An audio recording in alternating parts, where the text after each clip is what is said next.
Quiero, yo tengo una frase que la Bueno, oye, Paco, siéntate aquí arriba.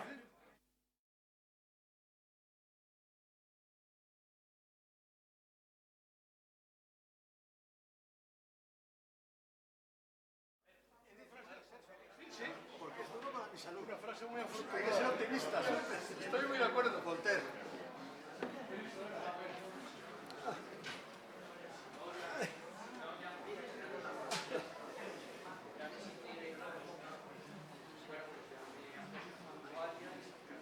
Vamos a anular toda esta... Así, espérate, esto está puesto en...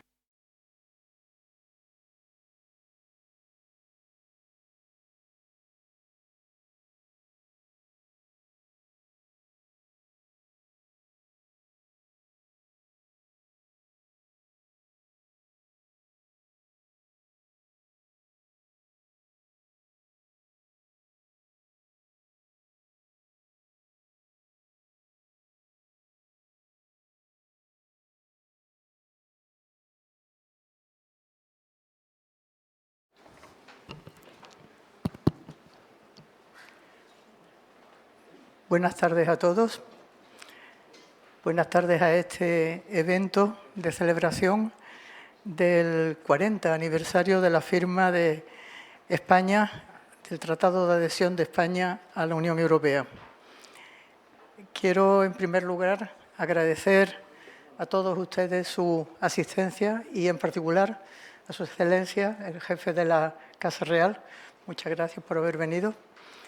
Y creo que no exagero si digo que esta firma del tratado para todos nosotros es un recuerdo muy emocionante y muy alegre. Fue un día que todos recordaremos. Y hoy, por ello, queremos recordarlo, pero un poco más, recordarlo de una manera viva, y para ello, con la ayuda de Paco Fonseca, hemos conseguido la presencia de 3 ilustres oradores que no necesitan presentación. Enrique Barón, presidente del Parlamento Europeo, profesor en muchísimas universidades. Ramón de Miguel, embajador de España. También, aparte de esta faceta suya de embajador de España, estuvo en la comisión, donde fue jefe de gabinete de Marcelino Oreja, y fue mi jefe de gabinete, gracias, y de Abel Matutes, y director general de Energía, y Javier Elorza, que también embajador de España y con una carrera diplomática de la que quiero destacar su tiempo en Bruselas, en la representación permanente en el Consejo. Era famoso Javier Elorza en el Consejo. Tenía una reputación excelente y asustante algunas veces, pero hoy no queremos hablar ni de sus brillantes carreras y de su amplia experiencia. Queríamos concentrarnos en la celebración de la firma del tratado. Los 3 formaron parte del grupo de preparación de esta firma del tratado, y queríamos que nos cuenten cómo lo vivieron, cómo fue aquello, qué problemas, qué ventajas. No, nada reemplaza lo vivido. Y para ello contamos con una cuarta ponente, ilustre ponente, Asunción Valdés, que va a ser la moderadora del acto. Y sé que la voz de Asunción Valdés fue la que retransmitió a los españoles la firma del tratado, y la voz de Asunción Valdés es la que va a guiar el evento de esta tarde, que espero que va a ser del interés de todos. Y, sin más, tienes la palabra, Asunción.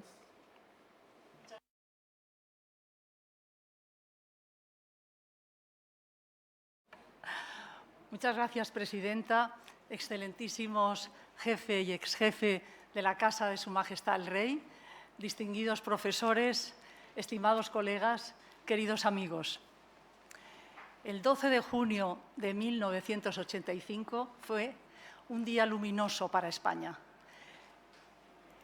Teníamos la ilusión de culminar el aislamiento secular español, integrándonos en el proyecto europeo, un proyecto de paz, de desarrollo, de progreso y de derecho. Solo la crueldad de ETA quería empañar ese día ese faro de las comunidades europeas que eran para los españoles el iniciar como una segunda transición. Ya habíamos superado la dictadura, de la dictadura a la democracia, pues había una ilusión colectiva por integrarse, por participar en esa segunda transición. Cuando Felipe González, presidente del Gobierno, se dirigía hacia Lisboa para asistir a la firma del Tratado de Adhesión también de nuestro país hermano, llegó la triste noticia, la impactante noticia del asesinato a manos de ETA del coronel Vicente Romero, de su conductor, y horas más tarde el pánico en los grandes almacenes del Corte Inglés porque ETA había aparcado un coche bomba en la plaza, en los aparcamientos de Felipe II, de la plaza de la avenida de Felipe II. Una víctima más cayó por la tarde en la ciudad vizcaína de Portugalete. Un brigada murió por la espalda por los disparos asesinos de ETA. Pero ETA no logró empañar esas ilusiones que tenían los españoles, que teníamos los españoles, porque ese día además nos integrábamos en una comunidad de derecho, de paz, de democracia, como he dicho, pero sobre todo donde impera la ley. En ese viaje a Lisboa estaba Ramón de Miguel. Ramón de Miguel, que había sido el director, el secretario de la Comisión de Negociación de la Task Force. Por supuesto, Manuel Marín, como secretario de Estado para las Comunidades Europeas, había sido el artífice de esas negociaciones difíciles con Bruselas. Y Miguel era un poco como la antena, la correa de transmisión entre el Ministerio de Asuntos Exteriores y la Task Force formada por expertos, por técnicos. Además, también estaba Fernando Morán en esa comisión que iba a Lisboa, como digo. Por la tarde, en el Palacio Real, estaba Enrique Barón, que formaba parte del gobierno de Felipe González, pero Enrique Barón ya presentía una crisis de gobierno y quizá presentía ya su salida. Ese día, esa tarde… Estaba de cuerpo presente. Sí.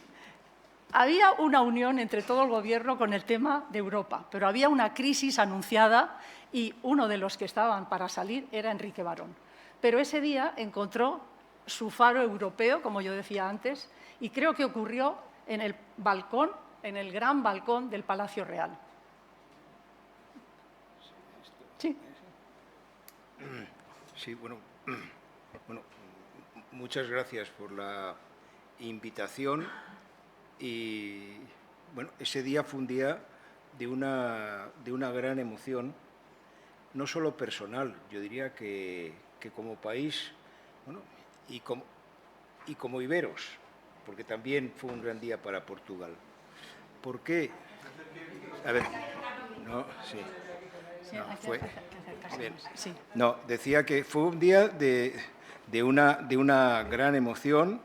Esto le he comentado a Asunción que en ese momento estábamos ya en la crisis del primer gobierno González y yo lo tengo que agradecer al presidente que, bueno, y a las complejidades de las crisis ministeriales, no tenía mucha práctica de hacerlas en aquel momento. Era la primera. Y el poder estar presente en el Salón de Columnas del Palacio Real. Y ahí, como te he comentado, pues sí tuve una charla con un viejo compañero de fatigas y gran amigo, con Jacques Delors, con el que había compartido pues, muchas conspiraciones europeas. Hablamos de mi futuro. Yo le dije que, mira, si puedo, pues me voy a Europa. Yo, mi vida política, y creo que que no soy el único de estas generaciones. Mis dos grandes amores políticos fueron la lucha por la democracia en España y el poder participar en la construcción europea. Bueno, fui diputado constituyente, que es una de las cosas de las que me siento más honrado en mi vida, hombre, y además ver que sigue funcionando, ¿eh? Y luego pues participar activamente en nuestra entrada en la entonces comunidad. Yo soy de la generación que se convirtió a Europa con la reunión del movimiento europeo, con el contubernio de Múnich. Yo era un joven universitario, ya estaba en la lucha contra la oprobiosa y la verdad es que esa reunión en Múnich del movimiento europeo internacional que apoyaba al primer encuentro entre la oposición del interior y la oposición del exilio fue para mí absolutamente decisiva para decidir mi vocación europea. Y la conversación con Delors, pues hablamos de lo que se podía hacer en Europa para conseguir que la comunidad fuera adelante y se transformara en la Unión Europea. Muy bien. Muchas gracias, presidente. Pues el embajador Javier Elorza entonces no estaba en la Task Force, tampoco tenía Bruselas como un horizonte próximo. Estaba de subdirector general de Relaciones Económicas Exteriores y soñaba con irse a Washington, a la oficina comercial, pero no se podía imaginar que Bruselas estaba tan cerca, y que enseguida iba a ser nombrado segundo en la misión española ante las comunidades europeas, llamadas entonces. Fue a ese periodo transitorio, desde el 85 hasta el 1 de enero del 86, y vivió las difíciles negociaciones de estar con voz, pero sin voto. Y cuéntanos cómo te sentiste acogido por los diplomáticos y por los funcionarios de los otros países. Sí, buenas tardes a todos. Para mí es un placer estar con vosotros, casi más que una mesa y oyentes, podríamos hablar todos porque nuestra historia es común y sabéis muchas de las cosas que os vamos a decir. Sí, me iba a ir a Washington y el malvado de Carlos Westendorf me quiso meter en esta aventura. Debo decir que nadie sabía lo que era el Correperú, ¿no? En Madrid nadie sabía lo que era el Correperú, ¿no? Me nombraron segundo de una embajada, es decir, que el que supa de las cuentas, de la intendencia, de suplir al embajador en el mes de agosto, de tragarse todos los sapos que el embajador no quería, y me encontré nada más llegar con que tenía 10 consejos de ministros que pasaban por mí e iban directamente al Boletín Oficial del Estado. No pasaban por el embajador, ni por ningún otro consejo, porque en Bruselas cada consejo técnico acaba ahí. No hay nada que los cubra y que haga de mediador o de arbitraje. El consejo técnico ha finalizado, el consejo es único. Bueno, llegué allí y el embajador Gabriel Ferrán se iba a Lisboa, había desenchufado claramente, había formado parte de los que habían firmado, lo cual para él eso fue la culminación de su vida diplomática, estaba feliz, pero estaba ya en Lisboa. La mitad de la misión se alargaba a la vida privada y a la comisión. En aquel momento debo decir que todos los que se iban a la comisión eran por las pensiones. No había otro motivo. Porque tampoco sabían lo que era la comisión, ninguno de ellos, de verdad, ¿no? Y llegué yo ahí y me encontré con un equipo de 5 diplomáticos que habían venido conmigo, Alberto Navarro, Emilio Fernández Castaño, Luis Arranz, en fin, 5 jovencitos, con un artículo en El País diciendo que España era una insensata de nombrar a esos 5 mindundis en Bruselas sin experiencia ninguna, en lo cual tenía razón El País, no teníamos ninguna experiencia. Y entramos. El primer día, lo cuento en mi libro, ¿no? Me despacho y se me acerca el presidente del Correper y me dice: señor Elorza, aquí los discursos no son de rigor y hay que evitarlos. Así que yo le presento, usted me saluda y empezamos. Y no hay ningún discurso de bienvenida ni de nada. Yo me quedé un poco sorprendido. Había preparado un par de paginitas de satisfacción de estar allí, incorporado al club, y a continuación en la mesa había una página que era una copia del Boletín Oficial del Estado de las Comunidades Europeas con un reparto de un contingente de preservativos de Hong Kong. Yo miré en la sala y no reconocía a nadie que fuera el autor de semejante mensaje, pero estaba clarísimo. Esto es lo importante. Aquí venimos a repartirnos los contingentes de preservativos porque es un negocio y los queremos todos, porque los produce más baratos. Pasa, llega al orden del día, el tamaño de la jaula de las gallinas. El tamaño de la jaula de las gallinas. A la salida de la reunión llamo a Madrid, a Agricultura, y me dicen, no, aquí no tenemos jaulas. Aquí tenemos una anilla con un cablecito, las metemos en un tubo, las anillamos, las metemos en un tubo y revolotean unas con otras con el límite de que tienen un cable y que hay muchas, pero no hay jaulas. ¿Y qué digo? Lo que te dé la gana. Nosotros no vamos a introducir las jaulas de las gallinas ni locos. Bueno, los de Valladolid nos matan. Bueno, así empecé. Luego vinieron las palabras mayores. Yo, ahora entrando en materia seria, yo califico ese periodo de maltrato radical. Nos trataron de una manera tremenda. No había compasión, no había solidaridad, no había el menor atisbo de comprender nuestros problemas, ni siquiera pena. Éramos, pues, unos señores que tenían que aceptar sus reglas de juego sin paliativo alguno y sin conocer los trucos, que lo sabía, naturalmente que lo sabía. Y llega el primer consejo importante de presupuestos en octubre. Yo había ido a ver al vicepresidente, que era un danés, Christopher. Había ido a ver al director general de presupuestos, Daniel Strasser. Me habían dicho que no me preocupara, que todo iba a desarrollarse muy bien. Empieza el consejo, donde presidía Pedro Solbes y estaba Mafo, el hermano del ministro de Exteriores. Y el vicepresidente distribuye a la prensa una página con 10 cifras, con al final una cifra final que decía que España tendría que pagar el primer año 697 millones de ecus, que traducido a pesetas son 100.000 millones de pesetas. Primer año, el año 86.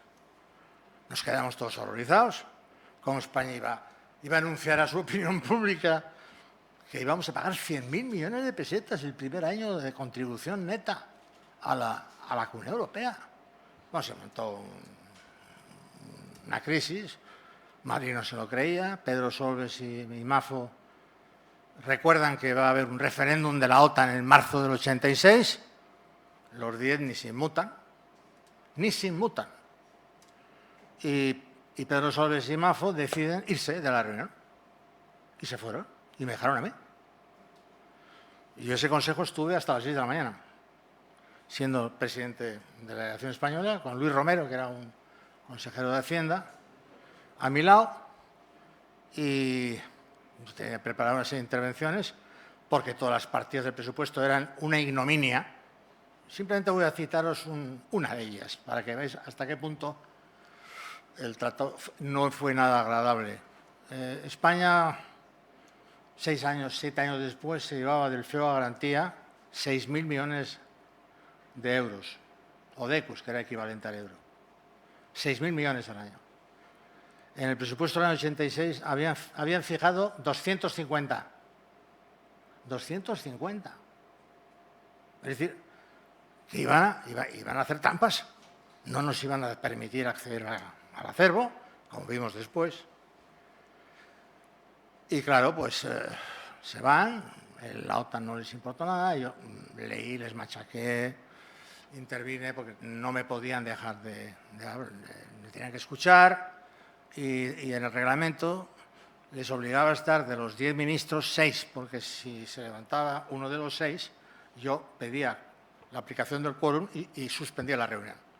Con lo cual tenía 6 ministros en la sala y 4 en el bar, desesperados de que hubiera un jovencito que no conocían de nada, que les estuviera machacando el hígado hasta las 6 de la mañana. Me acusaron de filibusterismo.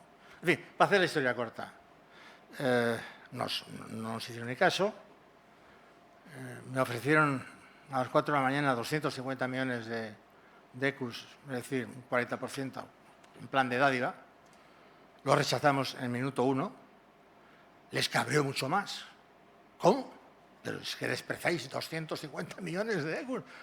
Sí, porque nosotros no queremos 250 ni 600, queremos la neutralidad.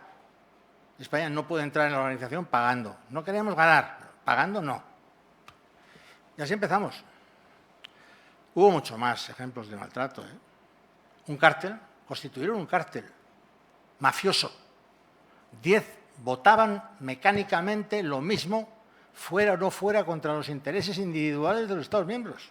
Nos dimos cuenta enseguida que aquello era un patio de monipodio y tuvimos que neutralizarlo, pues amenazándoles con bloquearlo todo, ¿no? La prima del ovino y el caprino, esa es buenísima. No nos la quisieron dar, porque decían que nuestra cabaña, que era la más importante de Europa, tenía unas cifras hinchadas, porque en España había trashumancia y que contábamos varias veces las cabras y las ovejas. Oiga, mire usted, está acusando al Estado español de ser un bandido, de contar las cabras y el ovino anticipadamente, antes de entrar. Con los barcos pasó lo mismo. Habían pactado estos señores 150 de una lista de 300 en el Gran Sol y nos querían contar el tiempo desde que salía de puerto hasta que llegaba al caladero y desde el caladero al puerto, también con licencia. Eso lo anulamos y entonces había 230 barcos navegando o pescando y no 150. Las estadísticas, todas las estadísticas españolas estaban puestas en cuestión. La Dirección General de Aduanas era rechazada por Bruselas. Contingente de productos petrolíferos en la península. Sabéis que las Canarias no estuvieron en la Unión Aduanera al principio. Pues hay unos contingentes libres de derechos en la península. Ah, no, es que esas cifras que decís vosotros son falsas. Esas no son las buenas son las nuestras. Pero ¿cómo si vosotros no tenéis el control de los puertos de salida ni de las refinerías? ¿Cómo es posible? No. Estas cifras, mano militar y mayoría cualificada y a otra cosa, ¿no? La interpretación, no había interpretación en castellano, tuvimos que bloquear durante un año seguido, de 1 a 2 reuniones todos los días. Llegaba el español, no hay español, reglamento, artículo tal, suspendo la reunión. A otra cosa. Bueno, maltrato radical. Luego, con el paso del tiempo, y acaba ahora, sobre todo cuando llegó la presidencia española, nos empezaron a considerar socio fiable, administración competente, gente que respondía como ellos o mejor que ellos, ¿no? Pero nos costó, yo diría que 2 años de pasar por el túnel del infierno. Y no te podías quejar, porque el gobierno español estaba muy contento de haber firmado el acta de adhesión. Por lo cual, no podías hacer como el británico que estaba todo el día protestando porque lo habían forzado. Nosotros no, había sido un éxito tal de cómo ibas a decir tú que te estaban sometiendo a un 5º grado. No era posible, con lo cual tascabas los dientes, no te enfadabas aparentemente y seguías adelante, ¿no? 2 años, así. Pues eso demuestra el mérito de los funcionarios, de los diplomáticos de esa primera etapa que supieron superar todas esas barreras que encontraron y que, como tú las calificabas, embajador, fue un maltrato institucional. Así que gracias. Radical. Gracias y enhorabuena. Quien estuvo en la Task Force, como decíamos antes, y estuvo además en la ceremonia de la firma del Tratado de Adhesión, la solemne firma en el Palacio Real que presidió el rey Juan Carlos, fue Ramón de Miguel. Hablábamos con Enrique Barón de una crisis anunciada de la cual él iba a ser víctima, no, porque... No, liberado y promocionado. Y promocionado a Europa, efectivamente. Pero la crisis más fulminante se produjo 2 días después de la firma del Tratado de Adhesión. Y nada más y nada menos que el gran ministro de Asuntos Exteriores, Fernando Morán, que había firmado el tratado, pero esto ya nos lo va a contar Ramón de Miguel. Bueno, ¿esto se oye? Sí. Bueno, efectivamente lo que ha contado Javier es muy verdad, pero a nosotros, los que habíamos estado negociando durante unos años antes, no nos sorprendió nada, porque la negociación de adhesión fue absolutamente espectacular en engaños, en falsedades, en situaciones imposibles. Todo es extraordinario en la negociación de adhesión de España.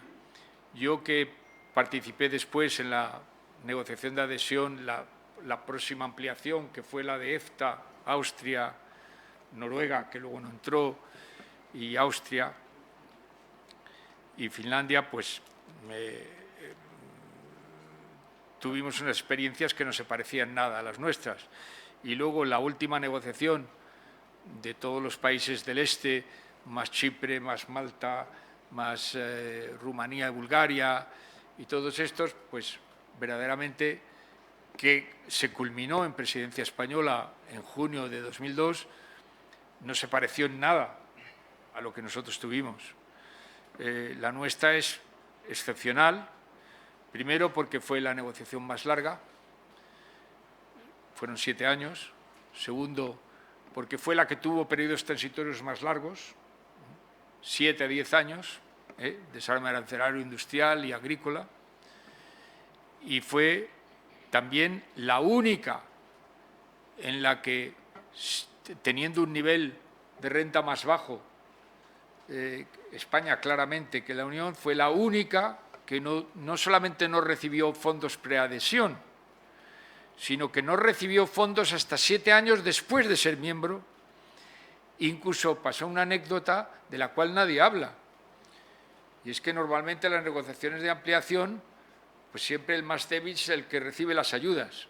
En nuestro caso, nosotros no pudimos empezar a negociar la agricultura hasta que no se aprobaron los llamados PIM, Programa Intégré Méditerranéen, que era una manera de dar dinero a Francia e Italia, que eran los ricos, para defenderse del pobre que entraba, que era España. Decían que era para defender a Grecia. Bueno, Grecia es una deformación que explica mucho de lo que nos pasó a nosotros después, porque Grecia, que empezó en el 77, terminó en el 79 e ingresó en el 81, la trataron como basura de manera sistemática desde el 81 al 86. Y cuando nosotros llegamos al 86 creíamos que éramos una segunda parte de los griegos. Y con los portugueses, que cometieron el gravísimo error de pensar que podían desvincularse de la adhesión de España, porque ellos pensaban, su sueño dorado era poder entrar antes que España, porque así como país miembro podrían imponer unas condiciones a España muy particulares, condiciones que ellos naturalmente se imaginaban, pero les salió mal la operación, porque por ese afán de buscar una fecha y cerrar las negociaciones cuanto antes posible, pues hicieron unas concesiones absolutamente increíbles.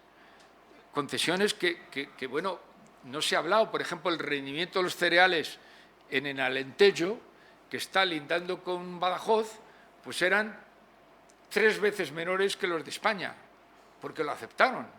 Resulta que en un sitio donde no hay frontera física, nada más que una línea, los trigos en el Alentejo daban tanto rendimiento y el nuestro era 3 veces superior, porque nosotros lo habíamos negociado mejor y ellos no lo habían negociado.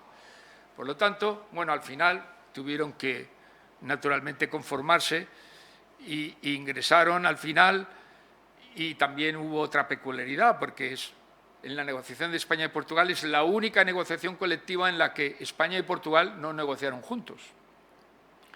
Normalmente cuando negociábamos, por ejemplo, con la República Checa, con Polonia, con Eslovaquia, con todo eso, eran reuniones conjuntas. Luego había unas reuniones particulares, Camilo se acordará, pero normalmente era una negociación conjunta con todos los candidatos. Nosotros no. Nosotros no tuvimos una sola reunión conjunta con Portugal. Y al final, en mayo del 85, de repente la Comisión dice, bueno, ya se ha terminado el tratado de adhesión, ya lo habéis firmado los dos y ahora os tenéis que poner los dos de acuerdo para armonizar bilateralmente lo que habéis firmado con Bruselas. Eso dio lugar a una reunión muy curiosa que llamaron la maratona, que es maratón en portugués, que se hizo en el Ministerio de Asuntos Exteriores portugués en Lisboa del 1 al 4 de mayo. Por cierto, ese ministerio se llama el Palacio de las Necesidades, que por cierto es un buen nombre. Un buen nombre.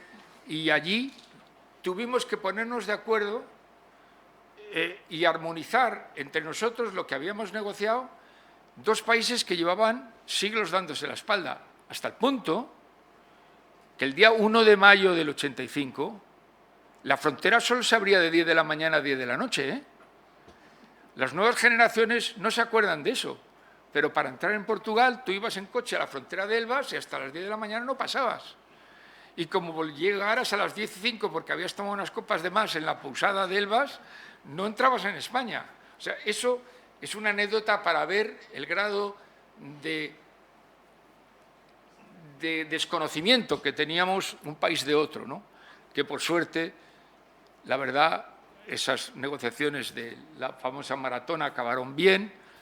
Bueno, naturalmente tuvimos que ceder mucho, pero se abrió una etapa que todos conocemos de extraordinaria interacción España-Portugal, y ahora, pues francamente, Portugal no solamente son nuestros hermanos, son nuestros mejores socios y nuestros mejores amigos, gracias a Dios, ¿no? Pero ellos en la Comisión y en el Consejo pensaron que a España la podían tratar como a Portugal. Luego hay otro, me parece muy grato hablar aquí del 40 aniversario, porque una de las cosas que produjo el cambio fue precisamente el elemento humano que está aquí sentado. Porque a partir del 86 empezamos a entrar como funcionarios a 7, a 6, algunos a 3, algún afortunado entró como a 2, que fue mi caso, pero entramos en la Comisión Europea. Y a partir de ese momento, y yo en mi primera experiencia que tuve, que fue la Dirección General de Pesca, las cosas cambiaron. Porque los funcionarios españoles ya no tragaban, a pesar de que, por ejemplo, la Dirección General de Pesca estaba el inefable Gallagher y el señor Simonet, que hacían todo lo posible para hundirnos, pero ya había elementos españoles que tenían algo que decir. Por lo tanto, yo creo que eso es una cosa que está por hacer, que es dar un homenaje a todos los españoles que decidieron tener una vocación europea y dar a su vida una orientación profesional dentro de las instituciones europeas, ya sea Comisión, naturalmente, que era lo más importante, pero también Parlamento y Consejo.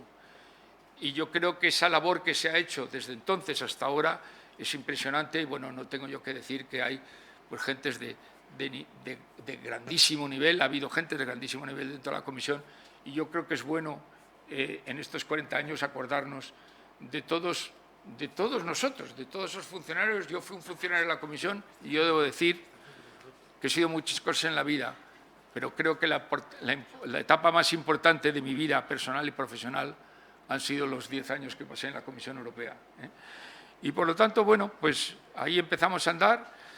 Nuestra adhesión fue pintoresca por muchas cosas que ya he dicho, por otras cosas como, por ejemplo, pues que se hacía la acquis communautaire, el acervo comunitario se hacía en contra nuestra y para imponérnoslo, y cuando nosotros lo aceptábamos ellos decían, por ejemplo, la política pesquera común, que se ideó en 1994, para que nosotros la aceptáramos y, para su gran sorpresa, nosotros la aceptamos.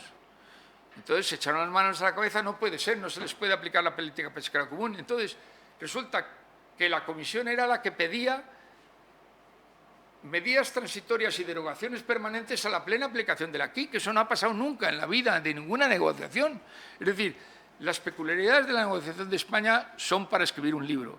Espero que Javier, que tiene mucho talento sobre eso, lo escriba, porque yo tengo recuerdos, pero no estoy para escribirlo.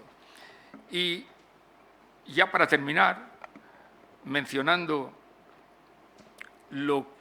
haciendo mención a lo último que has dicho, Asunción, que es, bueno, nosotros fuimos a la firma del Tratado de Adhesión a Lisboa, después vinimos aquí, asistimos todos.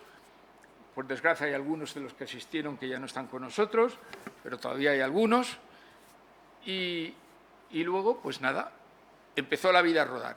Pero rodó muy rápido, porque eso fue un martes, día 15 de junio, y el jueves estaba de visita oficial aquí el rey Hassan II. Entonces, yo fui llamado al Palacio Real a una recepción que vosotros recordaréis, y en esa recepción, naturalmente, como diplomático, con uniforme y con decoraciones, para ser pues, el ayudante del ministro de Asuntos Exteriores marroquí que le acompañaba al palacio y todo eso. Y en esa cena, después en la famosa sala del café, que muchos de los aquí presentes conocen, una persona que yo no diré nunca quién es, me dijo: mañana tienes nuevo ministro. Mañana, era un jueves. Y yo, que tenía a Morán naturalmente glorificado, era el hombre que había firmado el Tratado de Adhesión hacía 2 días, me parecía que era lo máximo. No puede ser. Bueno, sí pudo ser. En ese viernes nombraron a Miguel Ángel Fernández Ordóñez ministro de Asuntos Exteriores. Digo a Paco. No, Miguel Ángel es Mafo. A Paco Fernández Ordóñez, ministro de Asuntos Exteriores. Entonces, todo esto puede sorprender mucho a mucha gente. Yo, cuando le di la segunda pensada, no me sorprendió. Porque la verdad, aunque no es para hablarlo mucho en público, es que Felipe González recibió un mensaje claro e inequívoco en todos sus encuentros de las negociaciones de ampliación. Y el mensaje, y no voy a dar detalles porque yo lo he oído, ni quién se lo dijo, que se lo dijeron varios: no se puede pertenecer al club de los ricos sin participar en su defensa. Así que vete pensando cómo le das la vuelta al tema OTAN. Y Felipe González, que es un hombre de Estado, lo sabía. No quiso cambiar al ministro de Asuntos Exteriores, porque tú no cambias al negociador cuando estás en la última etapa de las negociaciones. Pero tan pronto como firmó el Tratado de Adhesión, nombró a Paco Fernández Ordóñez para hacer lo que Fernando Morán hubiera sido incapaz de hacer, por razones ideológicas, porque era un hombre de izquierda burguesa, de profundas convicciones, y de OTAN de entrada no. Y Paco Fernández Ordóñez, que era un hombre inteligente y trilero, hizo lo que tenía que hacer. Bueno, trilero porque habilísimo, nunca sabías dónde estaba la ficha. Hizo lo que tenía que hacer para cumplir el pacto no escrito de que nuestra entrada en la Unión tenía que conllevar un compromiso mayor en la defensa. Y luego vino, pues naturalmente, el referéndum que todos nos acordamos y todo esto, ¿no? Y eso es lo que pasó a los 3 días de la firma del Tratado de Adhesión, que indica, no que esto sea una anécdota, que indica el profundo sentido de Estado que tenía el presidente y el Gobierno sobre las cosas que había que hacer, aunque fueran dolorosas hacerlas. Y fue doloroso, porque fue doloroso que saliera Fernando Morán, pero bueno, el nuevo Gobierno hizo lo necesario para cumplir un compromiso que estaba no escrito, pero que era absolutamente fundamental. Nada más. Muchas gracias, Ramón. Pues la verdad es que como representante de la AIAC España no puedo más que agradecer esas alabanzas que has hecho a los funcionarios que elegimos poner nuestro granito de arena en la construcción europea. Ese 12 de octubre de 1985 yo trabajaba como periodista en Televisión Española. Lo ha citado nuestra presidenta, Maruja Gutiérrez. Por la tarde transmití en directo el acto de la firma y no puedo, por eso, dejar de pensar en la actualidad. Hay logros de las aportaciones españolas a la Unión Europea, como la euroorden, que nos puede explicar muy bien el embajador Elorza, que en el caso de la ley de amnistía, que hoy es noticia, bueno, es noticia porque el Tribunal Constitucional ha dicho que es constitucional. Cuando Puigdemont huyó de España, se marchó a Alemania, luego a Bélgica, muchos españoles no entendieron cómo aplicaban los jueces de esos respectivos países la euroorden. ¿Por qué no venía Puigdemont aquí? Embajador, has explicado muy bien en tu libro Una pica en Flandes, la huella española en la Unión Europea, cómo se logró la euroorden por la negociación española. Ahora voy a entrar en eso, pero dejar que mencione tres ideas que son muy importantes. La primera, tuvimos mucha suerte en el momento de entrar porque la CE era un enano económico. Era una unión aduanera con 3 políticas comunes y libertad de 4 factores de producción muy incompleta. Eran muy pocas cosas. Y además algunas a la carta, como el acuerdo con los ACP o la política agrícola para Francia. Era algo que no estaba desarrollado. Y eso nos permitió meternos al principio, empezó la Acta Única, Maastricht, Ámsterdam, y participar en todo lo que luego ha sido la Unión Europea. Esa es la primera idea, fue muy importante. Tuvimos suerte en el momento de entrar. 2, voy a trazar un tablero de cifras que es muy ilustrativo. Cuando entramos tenemos el 73% de la renta media comunitaria medida en paridad de poder de compra. 73. El año 2007 llegamos al 103. Es decir, damos un salto de 30 puntos. ¿Eso quién lo hizo? Felipe González y Aznar. Porque casi todos los temas importantes de negociación se dilucidaban en los consejos europeos. Y ellos dos lucharon, cada uno con su estilo, de manera desaforada, implacable y dispuestos a bloquear y a chantajear y a hacer lo que fuera necesario con tal de ganar. Y uno y otro ganaron, los dos. Uno se le debe la entrada, 2 duplicaciones de fondos, pero además se debe la moneda única, se le deben los votos de Niza, cada uno tenía sus plumas. Estamos en el 103, el 107, en el 2007, 103%. Viene la crisis Lehman Brothers, bajamos al 94. Cuando se va Rajoy, estamos en el 91. Llega el COVID, bajamos al 84. Habíamos perdido 19 puntos. 19 puntos en convergencia desde el 2007 al 2020. Es una salvajada. Fue un desastre absoluto, con 2 crisis que no eran nuestras, pero ante las que no supimos hacer frente. Y ahora, el año pasado, con el cambio del director general de Estadística, que sabéis todos que fue cambiado hace 2 o 3 años, hemos pasado al 92% de la renta media comunitaria, del 84 al 92%, que es la situación que estamos ahora. Es mejor que cuando entramos, pero no es mucho mejor, sino al contrario, de cuando estábamos en el año 2007, con lo cual algo hemos hecho mal. Ese 94% está cerca de Italia. Italia tiene el 96, 97, Francia el 99. Ahora tampoco estamos tan separados, pero España perdió una oportunidad. Algo nos pasó para que en lugar de seguir creciendo como estábamos haciéndolo, el país se quebró con una crisis financiera y luego con la crisis del COVID. Y la tercera idea importante es que he contado las aportaciones que ha hecho España a la Unión Europea.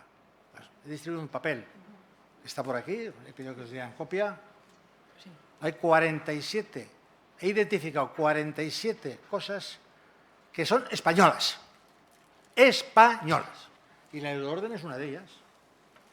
Empezamos a luchar con la euroorden, José Ignacio Carvajal y yo escribiéndola, y la ministra Mariscal de Gante diciendo que para qué queríamos una euroorden.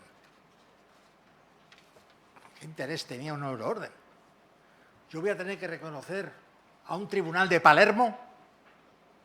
Eso es inaudito, que yo tenga la obligación de reconocer una decisión de un tribunal de Palermo. Bueno, les conseguimos convencer y empezó. En Ámsterdam nos dijeron que no. El Consejo Europeo de Tampere el año 99 que sí a nivel político. Torres Gemelas, junio del 2002, Mayor Oreja, a través de Vitorino, se pone de acuerdo con López Aguilar, del PSOE, que era eurodiputado en aquel momento, y entre los dos partidos sacamos la orden desmontando a los franceses, holandeses, belgas, y aprobamos en junio del 2002 la euroorden automática para 32 tipos de delitos. 32 tipos de delitos. Nosotros en Ámsterdam habíamos propuesto 6, nada más. 32, pero no estaba ni la sedición ni la rebelión, porque ¿quién iba a ser tan loco como para pensar que en Europa cupiera una situación como esa? Ni nosotros ni nadie. Y, por tanto, al no estar dentro de la lista de 32 delitos, se aplicaba la antigua teoría, la antigua posición, la extradición, la doble incriminación, y tenían que ir a ver a su derecho a ver si el delito era el mismo o no y demás. Con lo cual, italianos, belgas, alemanes, se agarraron a eso para negar la euroorden, la extradición del señor Puigdemont. En España es España. La euroorden es española. ¿Sabéis cuántas euroórdenes hay aprobadas el año pasado? No es una cifra, 15.000. 15.000 en toda Europa. Decisiones de jueces nacionales que se han aplicado en otros países de la Unión Europea. 15.000. O sea, que ha sido un éxito. Lo que pasa es que no se nos podía haber ocurrido a nadie, no se nos ocurrió que podía haber una sedición y una rebelión en Europa, ¿no? Es imposible. Por cierto, que Javier, y voy a acabar con esto, Javier Zarzalejos, eurodiputado, él sacó en el Parlamento Europeo una resolución del Parlamento Europeo votada a favor con 444 votos, 139 en contra, fue una derrota sonada del PSOE, pidiendo la inclusión de un nuevo delito dentro de esa lista de 32, el delito contra el orden constitucional. No se ha podido llevar a cabo porque es que la decisión del Consejo creando la euroorden tiene una base jurídica de unanimidad. Pero ahí está esa resolución de Javier Zarzalejos, que un día saldrá a la palestra cuando cambien las condiciones. Muchas gracias. Por cierto, un paréntesis, para los que hemos recibido esa nota también hecha por Javier Elorza con las 47 aportaciones españolas a la Unión Europea, hay que corregir una, la número 13, me lo ha dicho el embajador. La fecha final es 1 de julio de 1990 y no 1997. Cierro paréntesis. Pues muy bien que habláis del Parlamento Europeo, porque cuando yo dejé el periodismo y me fui a la Unión Europea, vine para dirigir la oficina del Parlamento Europeo en España. Y tuve la suerte de vivir que un español, Enrique Barón, llegara a la presidencia del Parlamento Europeo, solo 3 años después de llegar a la Unión Europea. Es decir, que tuvo mucho mérito Enrique Barón, porque además tuvo que superar esos pactos preestablecidos, de los cuales nos hablaba también hablaban Javier y Ramón en sus anteriores intervenciones, de los anteriores, que estaban ya, pues eso, de acuerdo para una serie de cosas y no iban a permitir que avanzaran, en este caso, los socialistas. ¿No es así? Sí. ya que me planteas la cuestión, tengo que explicar un poco. A ver, ¿se oye o no? Sí, bien. Bien. Bueno, el Parlamento Europeo empieza a ser un Parlamento directamente elegido en 1979, con la elección de una presidenta que yo creo que honra a Europa y a su historia, que fue Simone Veil, como testimonio de, primero, de lo que se llama ahora la igualdad de género, o sea, una mujer que había sobrevivido a Auschwitz y a Bergen-Belsen, y que era una magistrada, que en el gobierno Giscard d'Estaing fue la primera que hizo la legislación, lo que llaman los franceses la IVG, sobre el aborto. Y fue una gran presidenta. Yo me honré con su amistad y trabajé con ella, y lo que sí había era un acuerdo amplio para que el Grupo Socialista, que en aquella época era la primera minoría, porque aquí en el Parlamento cuando se dice ha ganado las elecciones, afortunadamente son todas minorías, pero era la primera minoría, pero había un acuerdo en el que también participaban de manera informal pues los Le Pen, porque ahora que se habla mucho del crecimiento de la derecha y tal, o de la derecha radical, yo he conocido siempre a Le Pen y a su familia en el Parlamento Europeo, y como presidente, cuando tuve que actuar cortando una provocación, pues había un diputado, Schmidhuber, que era un antiguo SS. No sé si ahora quedan en el Parlamento Europeo, es decir, que no venimos de ese pasado. Pero, bueno, llegamos, los españoles empezamos a cambiar la balanza en algunos temas importantes, no solamente en la relación, diríamos, entre los grupos políticos, sino para temas tan importantes, por ejemplo, como poder considerar que el aceite de oliva era un producto europeo igual de noble que la mantequilla. Y esos son debates apasionados, históricos. O como que, y lo comentábamos a la hora de comer con Javier Elorza y otros comensales, o como que el vino sin chaptalizar pues era mejor para la salud y era igual de bueno que el vino chaptalizado. Es decir, cuando entramos todas estas cosas éramos una excepción, no solo la pesca, que le sigue siendo, pero vosotros lo recordaréis. O sea, la PAC no consideraba ni la fruta, ni la verdura, ni el vino, ni el aceite. Bueno, yo recuerdo votar la OGM del aceite de oliva, y algunos maestros que te daban siempre lecciones de moral, especialmente los holandeses, que en eso son reformados, pues te decían que refinábamos el aceite con gasolina, y sí, y que había que votar por el norte. Y tal. O sea, son las votaciones más apasionadas que yo he presenciado. Pero bueno, volviendo a mi elección como presidente,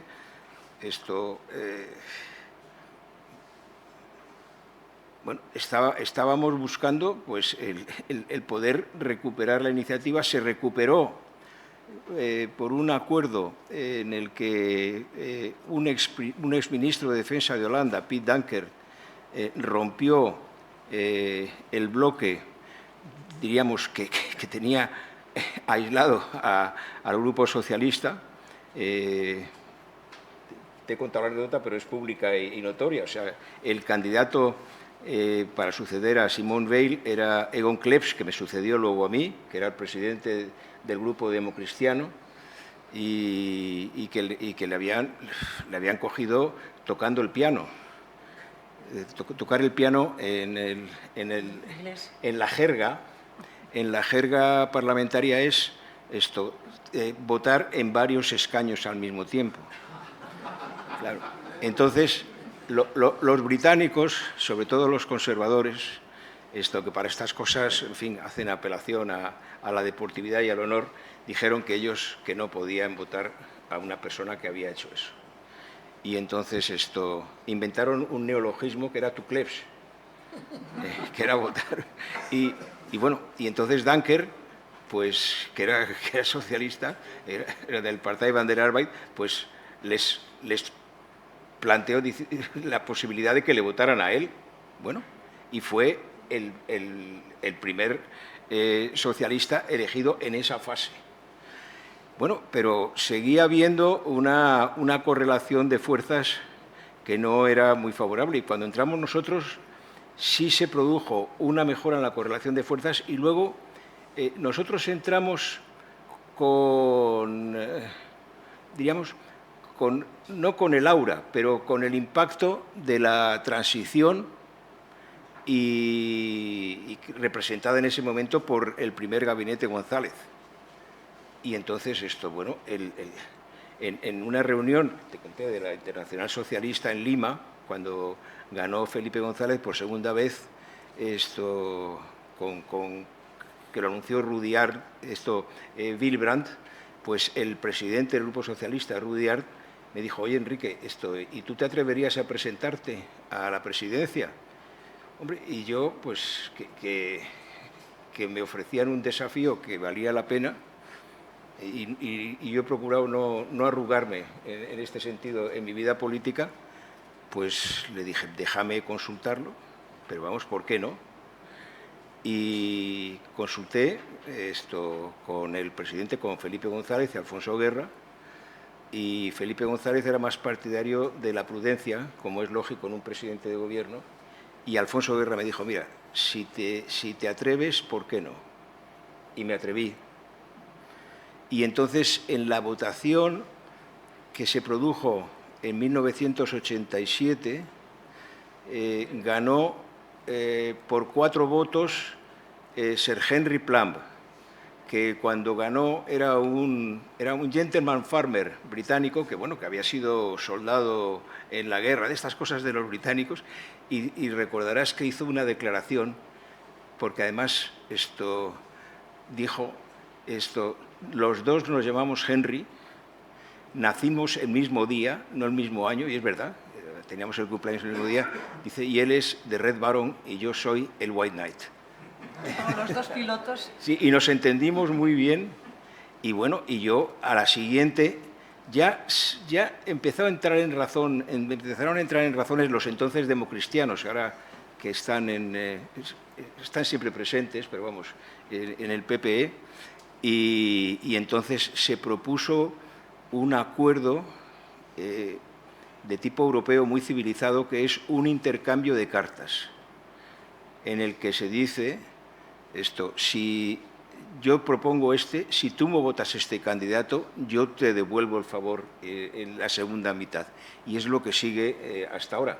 A mí me tocó ser el primero. Y ya acabo diciendo que Paco Ordóñez, que yo creo que es uno de los personajes políticos más importantes de la transición, yo tuve el honor de hacer la primera parte que hizo posible la Constitución, que fue la Ley de Medidas Urgentes de Reforma Fiscal, que es el cambio que posibilita la democracia en España. Lo hicimos en el verano del 77. Él era el ministro de Hacienda. Luego hizo la Ley del Divorcio.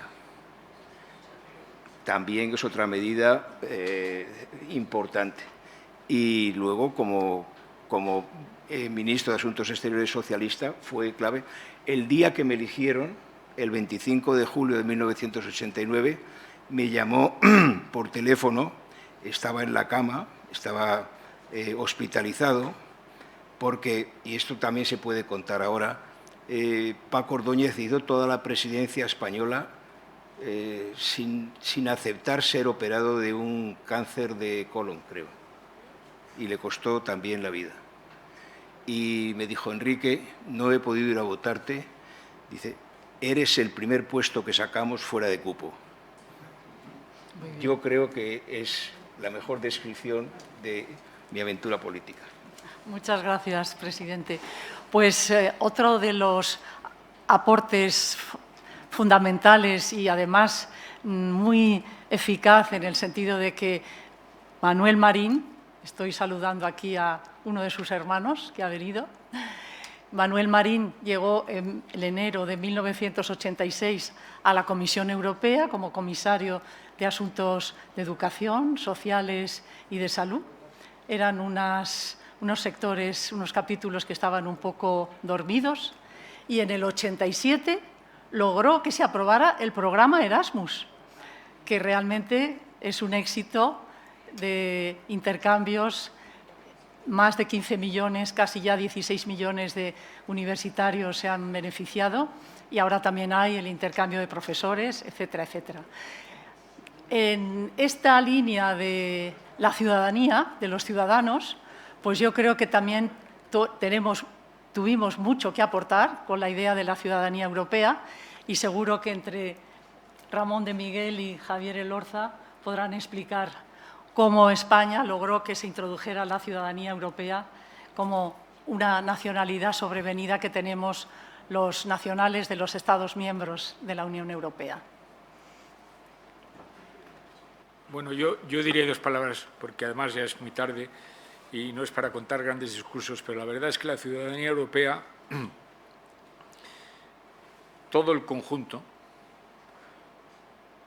que empieza en la ciudadanía y termina en el espacio de seguridad, justicia y libertad, es un ejemplo admirable de cooperación entre dos administraciones.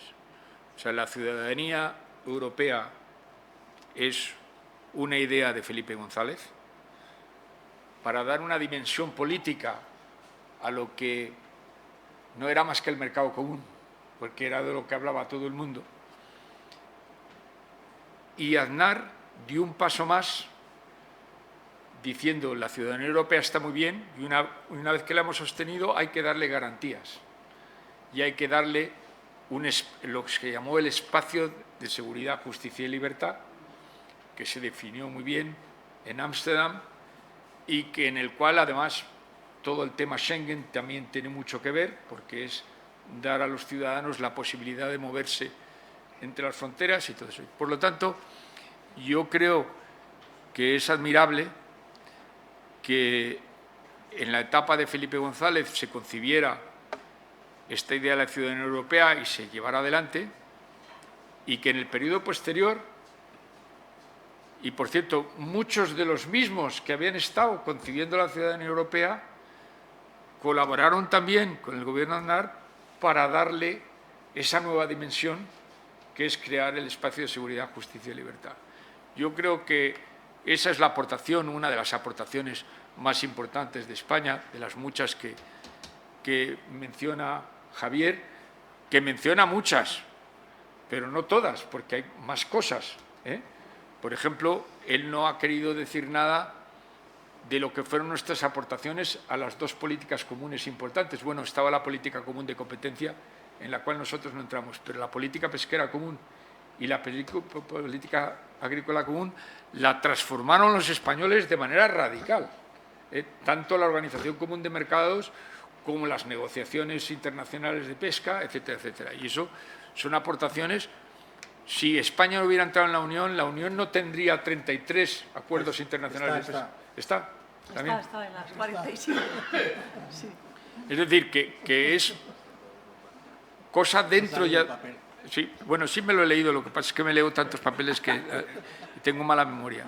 Pero yo creo que la aportación del espacio de seguridad, justicia y libertad, que es consecuencia lógica de la ciudadanía europea, que fue bien definida, yo creo que es la aportación más política que ningún país ha hecho a la Unión desde el Acta Única Europea. Y, por lo tanto, yo creo que de eso podemos estar bastante orgullosos. Gracias. Muy bien. Enrique quería decir algo sobre la ciudadanía. Sí, yo también. Pues,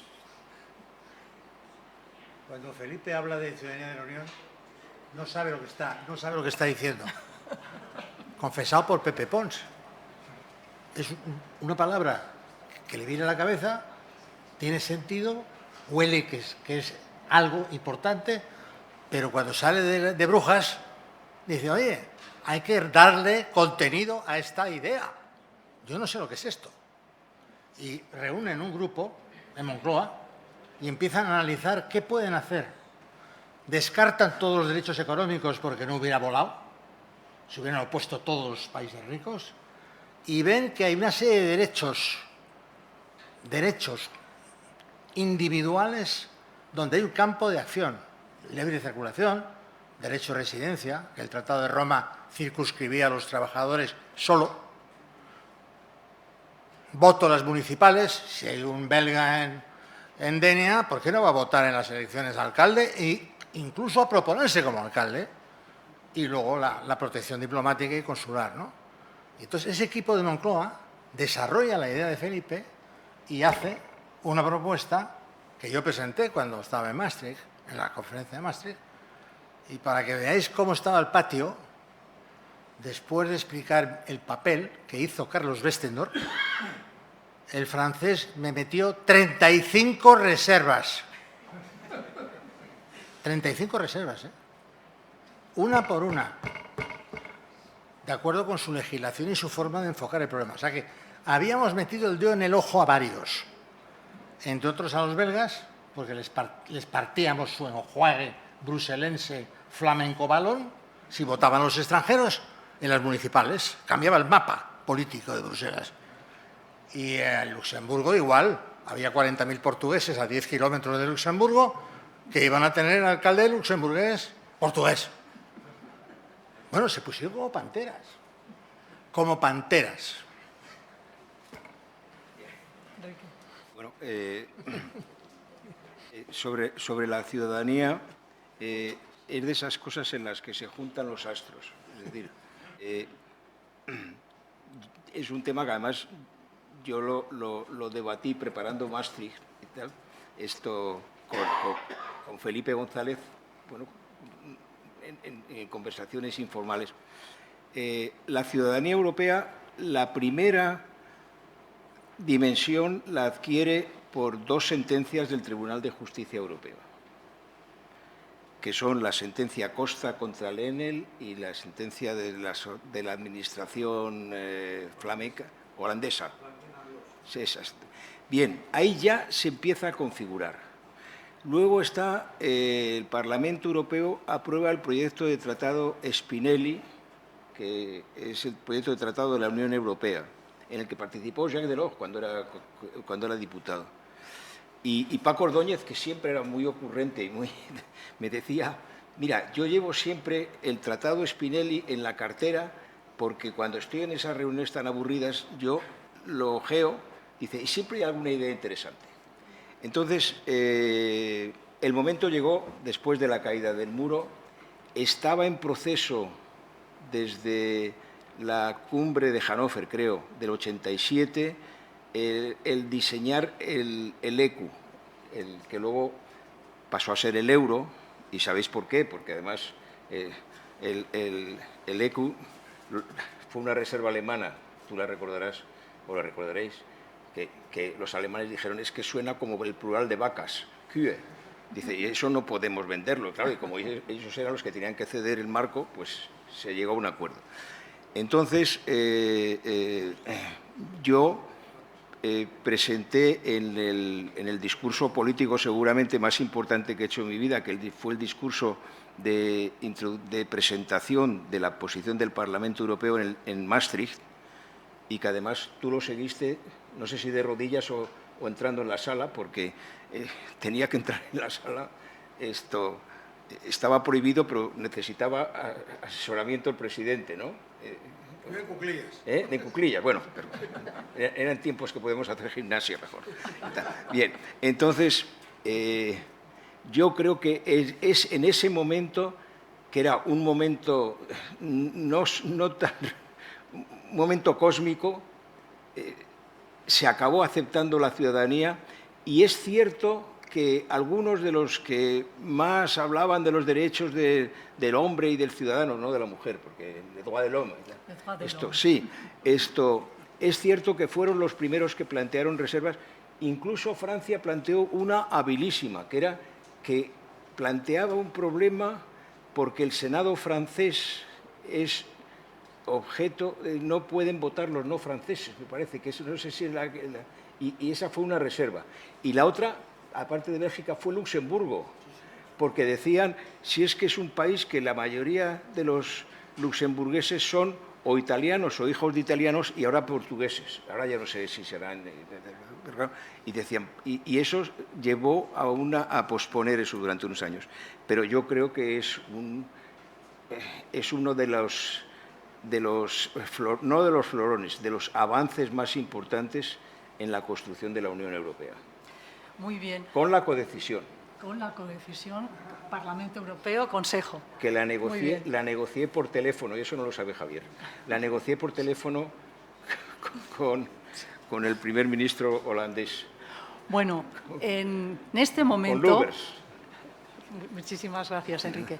Como estamos ante una audiencia de expertos, sería estupendo escuchar intervenciones del público. Pero antes me gustaría hacer una pequeña ronda, y con esto finalizaríamos para dar paso, como digo, a los asistentes, sobre dos temas. ¿España habría sobrevivido en la zona euro sin estar, bueno, acabo de decir una contradicción, porque para estar en el euro hay que estar en la Unión Europea, pero qué bien nos vino estar en la Unión Europea cuando estábamos sufriendo la gran recesión, desde 2008, por la crisis de los subprime? Esa sería una pregunta. Y qué bien nos vino también que gracias a España hubiera una política de salud en la Unión Europea y de forma mancomunada la Comisión compró las vacunas para que llegaran a todos los países por igual en la crisis de la COVID-19.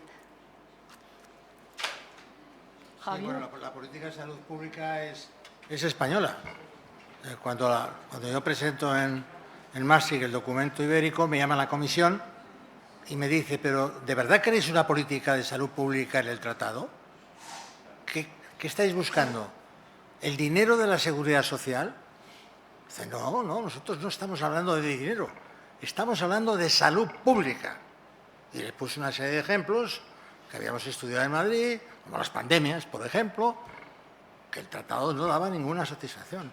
Fijaros si fue importante que la Comisión utilizó nuestro artículo que aprobamos en Maastricht para sacar planes anuales donde había cientos de medidas en materia sanitaria, grandes enfermedades, prevención, I+D, redes de especialistas de todo, en todo momento, los mejores reuniéndose cada cierto tiempo. El año 2006 se aprueba una decisión del Consejo autorizando a la Comisión a comprar vacunas y medicamentos en nombre de los Estados miembros. Esa decisión que se quedó ahí aparcada, el año 2020 es lo primero a lo que recurre la Comisión para encargar las vacunas, no para comprar, porque no las había, para encargar las vacunas con las multinacionales, ¿no? O sea que sí que hicimos muchas cosas y no siempre monetarias, ¿no? Tuvimos, yo creo que esto no es repetible, porque pensando, ¿qué otro país ha propuesto cosas como nosotros? Fuera del dinero, fuera de los mecanismos monetarios. Somos casi los únicos que hemos propuesto cosas que desbordaban el dinero, que desbordaban la economía, ¿no? Bueno, voy a contar la anécdota de los toros, porque si no reviento.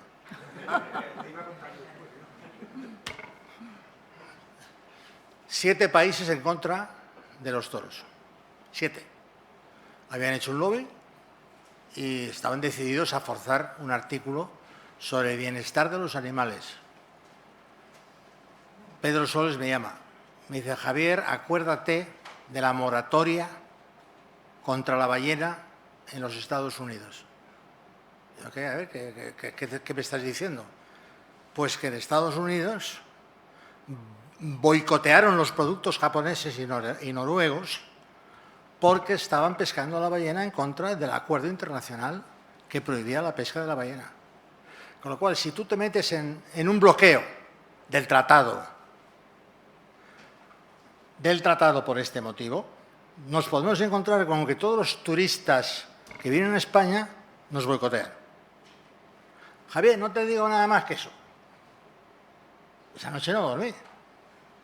Me estaba diciendo que no podíamos vetar.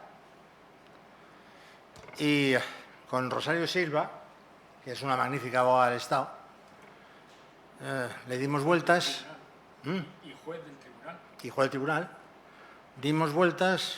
Yo compré a Piris con un magnífico almuerzo en la Truffe Noire, que me costó bastante dinero. Piris, por cierto, no era Piris, era Pérez, y era hijo de un español emigrado a la región de Constantina, en Argelia, en la época de entreguerras. Era un Pied Noir. Piris. Pero nos tenía mucho cariño. Y en la Truffe Noire le pongo las 3 fórmulas de Rosario Silva y elige la más dura. Se respetarán las legislaciones y normas administrativas y las costumbres religiosas, culturales y de patrimonio regional. Blindado. Blindado. A partir de ese momento, el Parlamento Europeo dejó de dar la lata con los toros y se acabó. Lo siento mucho por los que no les gusten las corridas, pero teníamos la obligación de hacer frente a ese peligro.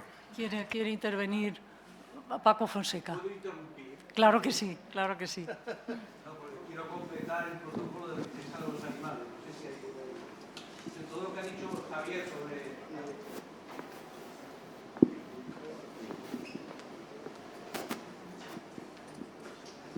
Todo lo que ha dicho Javier Elorza sobre el protocolo contra los animales es, por supuesto, verdad, pero Javier lo hizo, tengo que decirlo, de maravilla. Javier llegó allí, lo que yo no he contado por prudencia, que es lo que yo me imagino, es que negoció con Francia cómo es la comida halal y la comida de la kosher para evitar tener al francés con nosotros. Y dentro de los entes gubernamentales hay una cuestión, ¿te acuerdas, Camilo? Una cuestión muy curiosa, que es que al final de la reunión se reúnen los grupos de amigos de la presidencia. El último fin de semana de mayo del 97 nos reunimos, yo estaba entonces con Marcelino Oreja en el equipo de la comisión, y ahí me toca la redacción final, junto con otros 27 amigos, bueno, los 15 amigos de la presidencia, la redacción final del protocolo del bienestar de los animales. Naturalmente yo estaba instruido por don Javier Elorza, que ojo con lo que hacía, que si no me esperaba la horca. Pero bueno, ya estaba la cosa absolutamente blindada. Hasta que el viernes a las 5 de la tarde se levanta el embajador belga y dice, lo siento, Bélgica tiene que bloquear. Y nos tuvo el embajador belga, que entonces no era embajador, era consejo político, luego fue embajador en España de Bélgica, no diré el nombre, mucho lo habéis adivinado, y entonces nos tuvo desde el viernes 5 de la tarde hasta el domingo por la mañana bloqueados sin decirnos qué pasaba. Todo el mundo lo repetía. Ya están protegidos los toros, la comida kosher, las tradiciones religiosas, patatín, patatán, y ya al final tuvo que reconocer que para el gobierno belga esto era imposible porque caía el gobierno belga.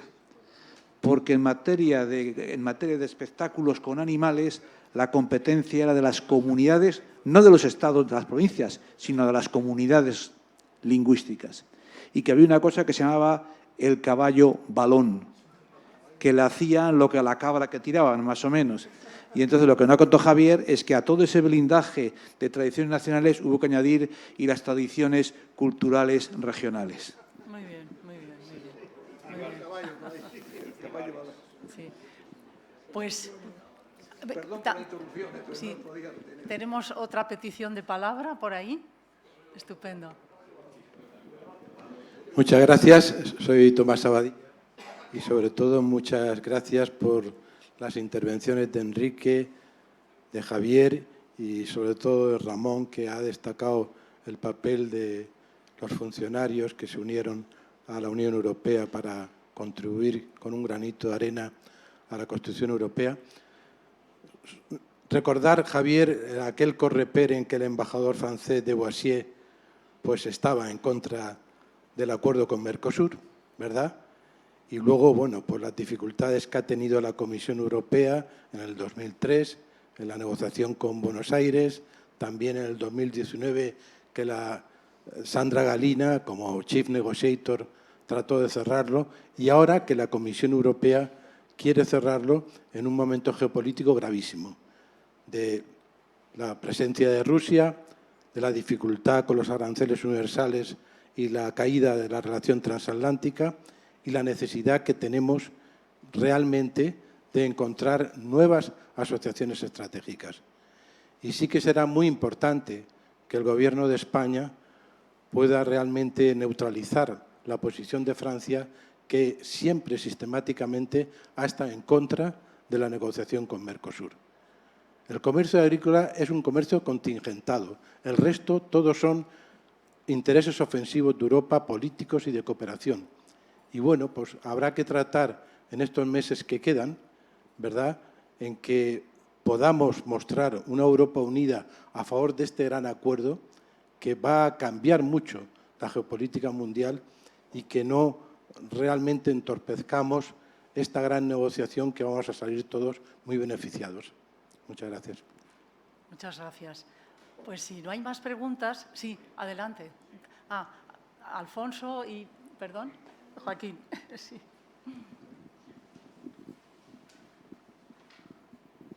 Hola, mi nombre es Joaquín González Ducay, he sido funcionario de la Unión Europea durante 30 y tantos años en el Tribunal de Justicia, en la Comisión, en el Servicio de Acción Exterior. Terminé mi carrera como embajador de la Unión Europea en Senegal.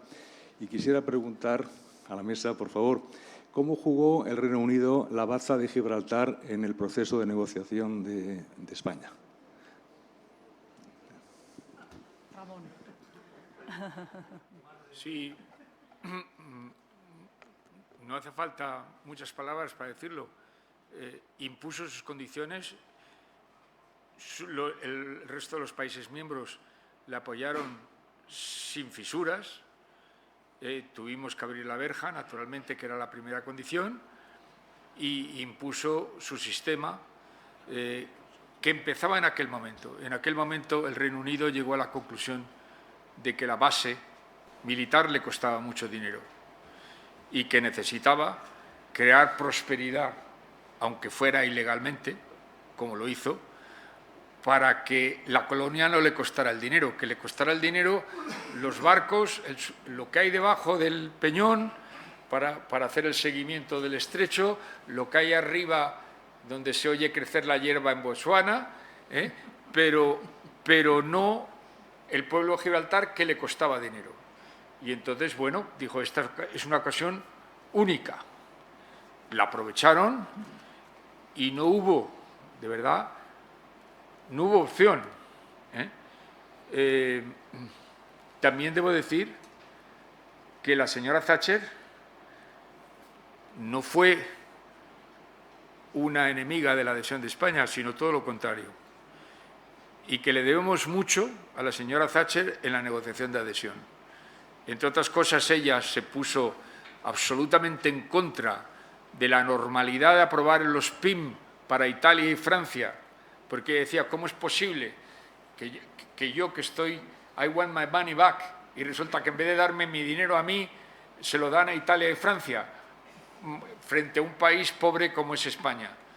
Y a pesar de todo, ella se negó y se hubiera negado siempre, y cuando nosotros le dijimos, bueno, nos da igual, pase lo que pase, pues que les den el dinero, pero nosotros tenemos que terminar la negociación agrícola y no la podemos empezar. Ella fue favorable y en el Consejo Europeo de Dublín ella fue la que dio la luz verde, porque todos estaban de acuerdo, Kohl incluido, que fue el que puso el dinero de los PIM encima de la mesa. Y por lo tanto, la señora Thatcher fue una negociadora amable con nosotros, y las negociaciones con los británicos en general no fueron difíciles. Pero el tema Gibraltar no había ninguna negociación, ellos impusieron el régimen, tuvieron una aprobación unánime del resto, y por eso es tan trágico y tan doblemente incomprensible que ahora que el Reino Unido está fuera de la Unión y que nosotros tenemos la fuerza de volver a recuperar el tema de la soberanía y el poder imponer nuestro criterio, dicen que ha habido un acuerdo, que no hay acuerdo, que no hay tal acuerdo, pero si hay que creer las palabras que dice el ministro de Asuntos Exteriores, pues se lo han regalado todo, sin aprovechar la posibilidad que tenemos de fuerza. Ahora, yo todavía tengo esperanza de que la Comisión Europea y los países miembros de la Unión no traguen con ese bodrio de suadisán acuerdo que dicen que existe, del cual no hay ni texto, porque el texto se redactará en el próximo mes de octubre. O sea que en el tema de nuestra adhesión no hubo negociación, fue una imposición y nos la tragamos. Gracias, Ramón. Alfonso González Cinat.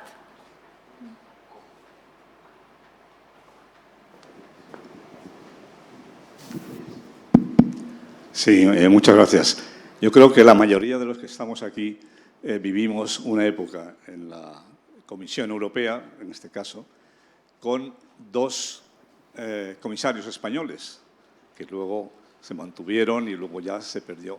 Yo quisiera, si se podía hacer o podían hacer algún comentario sobre esa vida interna de los dos comisarios españoles, uno de cada uno de los dos partidos principales, siempre dirigiendo un poco el partido que gobernaba en España, y cómo es que qué reflejo ha tenido eso en, digamos, una posible pérdida de las discusiones internas en la Comisión y, por supuesto, fuera de la Comisión.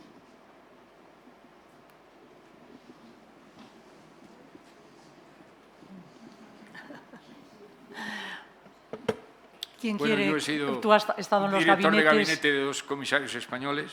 Claro. Yo puedo decir que entré en el gabinete de Matutes cuando ya había rodado un poco, a los 2 años, con Manuel Marín, pero la verdad, Manuel Marín, que era el comisario principal, era un hombre admirable, ya hemos hablado mucho de él, no hay palabras para elogiar las cosas que hacía, y el entendimiento con Manuel Marín y Abel Matutes era absolutamente extraordinario. Y el entendimiento del Gobierno con el comisario del Partido Popular, que era Abel Matutes, era absolutamente extraordinario. En aquel momento, que yo lo viví, tanto con Matutes como con Marcelino Oreja y con Manuel Marín, teníamos esa doble fuerza de tener dos comisarios que además actuaban al unísono, que hablábamos todos los días, que nos poníamos de acuerdo en todo y que teníamos unas ideas muy claras de lo que había que conseguir, y estábamos continuamente al hablar con el Gobierno y con la representación permanente para estar al quite de todo lo que pasaba. Creo que posteriormente, por lo tanto, por lo que yo puedo decir de mi época como secretario de Estado de Asuntos Europeos, con Loyola de Palacio y con Manuel Marín, siguió ese entendimiento tan bueno, se llevaban muy bien y no hubo ningún problema. Luego ya vino el tema del cambio y ya empezó un solo comisario. Hasta el momento fue un comisario del PSOE, que fue Joaquín. Y Pedro Solbes, ¿no? Después del PSOE, después vino Miguel Arias en tiempos del PP, y ahora pues hay un comisario del PSOE, que es Teresa Rivera, que la acaban de nombrar. Yo no sé ahora cuáles son las relaciones que tiene Teresa Rivera con el Partido Popular o con los funcionarios o con otros, no lo sé. Pero yo lo que puedo decir es que en la etapa en que había dos comisarios que pertenecían a dos partidos diferentes, la armonía fue extraordinaria, extraordinaria. O sea, no es un cumplido, es que fue una realidad. Y ahí tengo que decir que Manuel Marín tuvo un protagonismo muy particular, porque Manuel Marín era un hombre muy conciliador, no era nada sectario, era un hombre que tenía los intereses de España por delante y además estaba dispuesto a admitir que sus colegas lo hacían mejor que él. Muchas veces le decía: Abel, tú esto lo haces mejor que yo, da tú la batalla que yo te apoyo. Y esto yo lo he vivido, y lo he vivido muchos años, no un poquito, sino bastantes años, y yo creo que es bueno. Hemos hecho un homenaje a Manuel Marín hace poco en Ciudad Real, y es bueno que le damos un homenaje hoy también, porque ha sido un estupendo comisario que ayudó mucho a la conciliación entre los dos grupos ideológicos y que además él siempre apoyó a los funcionarios, vinieran de donde vinieran y de la ideología que vinieran. Y por lo tanto eso funcionó muy bien. Yo no sé cómo funciona ahora. Muchas gracias, Ramón. Bueno, se aprobó, Felipe González consiguió aprobar el minuto 1, 60% PSOE, 40% PP. Así se distribuyeron los funcionarios en la comisión y en el Consejo. 60% PSOE, lista hecha por Manolo Marín y su gente, 40% lista hecha por Juan Prat y Matutes. Y no se metía ni uno ni otro en la lista del otro. No había vetos cruzados. Era la lista de dos partidos que tenían ese porcentaje, que era más que razonable, ¿no? Gobierno y oposición. Ahora es imposible. Ahora no hay ninguna lista, con ninguna cuota, no hay nada. Es una guerra descarada por todo en la comisión, en el Consejo. Por lo que tengo oído, ¿eh? Muchas gracias, embajador.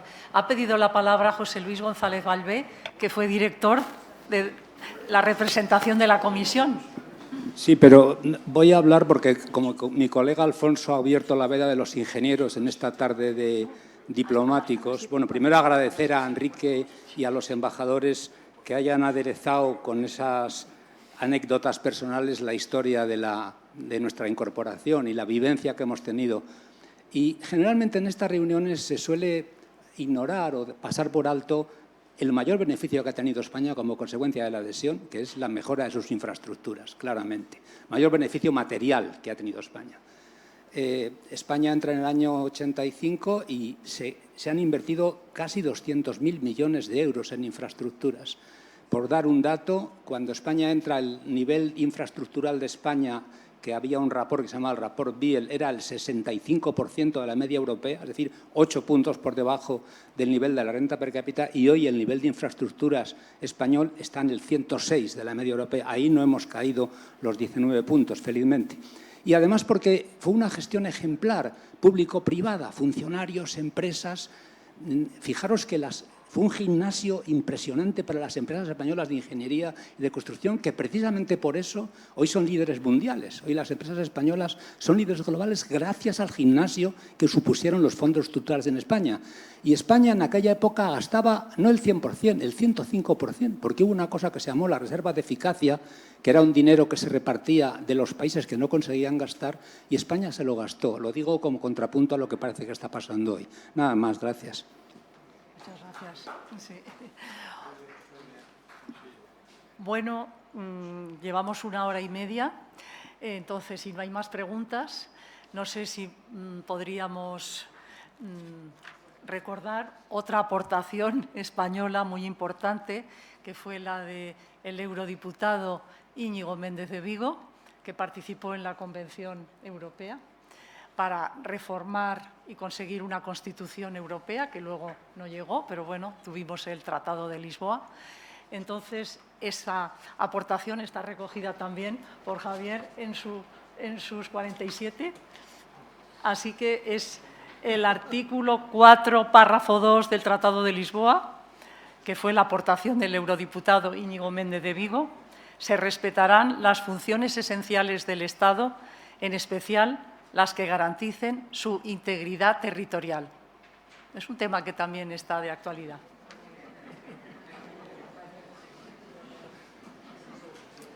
No se ha tenido que aplicar nunca. Bueno, pues entonces, si no hay más preguntas, agradezco.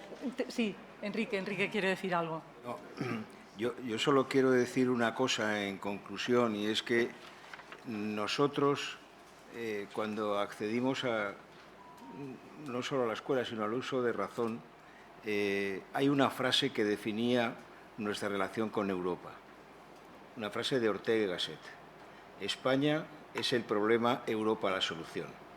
Yo creo que hoy en día podemos enmendar esa frase y decir que España en Europa es la solución.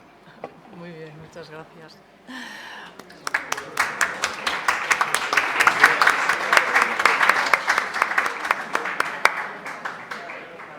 Pues si no hay más preguntas, ni comentarios, ni reflexiones, como se llamaba este foro de debate, doy la palabra de nuevo a nuestra presidenta, a Maruja Gutiérrez, para que entregue unos recuerdos a los ponentes en agradecimiento de su participación. Muchas gracias a todos. La comisión queda...